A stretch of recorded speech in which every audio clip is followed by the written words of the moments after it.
ప్రపంచంలోని అతిపెద్ద రాజ్యాంగాన్ని, అతిపెద్ద ప్రజాస్వామ్య దేశానికి పరిరక్షణ కలిగించిన రోజు, మన రాజ్యాంగాన్ని రాజ్యాంగ పరిషత్ ఆమోదించిన రోజు కూడా ఇప్పుడే చాలా మంది మాట్లాడారు.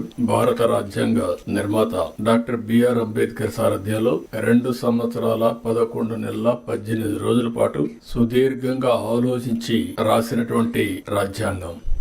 అది కూడా ప్రపంచంలోనే ఒక లిఖిత రాజ్యాంగంగా ఈ రోజు మనం చూస్తే ఇది అమలు చేసి 75 సంవత్సరాలైనా ఎన్నో సవాళ్లు వచ్చినా ఆ సవాళ్లన్నీ అధిగమించి దేశ భవిష్యత్తుని, అదే మాదిరిగా భారతదేశ సమైక్యతను కాపాడుకుంటూ ముందుకు పోగలిగాం. డాక్టర్ అంబేద్కర్ 125వ జయంతి సందర్భంగా 2015 నుంచి రాజ్యాంగాన్ని భారత రాజ్యాంగ దినోత్సవంగా జరుపుకుంటూ ముందుకు పోవాలని గవర్నమెంట్ ఆఫ్ ఇండియా నిర్ణయించడం. మనం రాజ్యాంగాన్ని సమర్పించిన రోజు ఈ రోజైనా మనం అందరం కూడా జనవరి 26 నుంచి మన రాజ్యాంగాన్ని పరిరక్షించుకున్న దినోత్సవంగా మనం ముందుకు పోతూ వచ్చాం.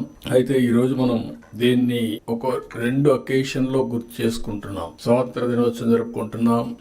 మొన్నటి వరకు జనవరి 26 రిపబ్లిక్ డే మాత్రం జరుపుకున్నాం. ఎన్డీఏ గవర్నమెంట్ వచ్చిన తర్వాత రాజ్యాంగాన్ని ఆమోదించిన రోజు కూడా మనం జరుపుకోవాలని నిర్ణయించడం అనేది చాలా ముఖ్యం. రాజ్యాంగాన్ని ఇప్పుడు మన అందరం కూడా మన మైండ్ ని కంట్రోల్ చేయాలన్నా, కండిషన్ చేయాలన్నా ఏ రిలీజన్ సంబంధించి ఆ రిలీజన్ రిమైండర్ కింద చేసుకుంటూ వస్తున్నాం. హిందువులు చూస్తే దేవాలయాలు పోతారు, భగవద్గీతను ప్రాక్టీస్ చేస్తారు. క్రిస్టియన్స్ చూస్తే చర్చిలకు పోతారు, అక్కడి నుంచి ఏదైతే బైబిల్ ఉందో బైబిల్ ని చేస్తారు. ముస్లింస్ చూస్తే ఎక్కడ మసీదుకి వెళ్లి ప్రతి వారం కూడా మసీదుకి వెళ్లి అదే సమయంలో ఖురాన్ ని ప్రాక్టీస్ చేస్తా ఉంటారు. అలాంటిదాన్ని మనం కూడా ఆలోచించాల్సింది. భారత రాజ్యాంగం అన్ని మతాలకు, అన్ని ప్రాంతాలకు, అందరికి కూడా ఒక పవిత్రమైన గ్రంథం ఇది. ఆ స్ఫూర్తిని కూడా ఒకసారి గుర్తు చేసుకోవాల్సిన అవసరం ఉంది.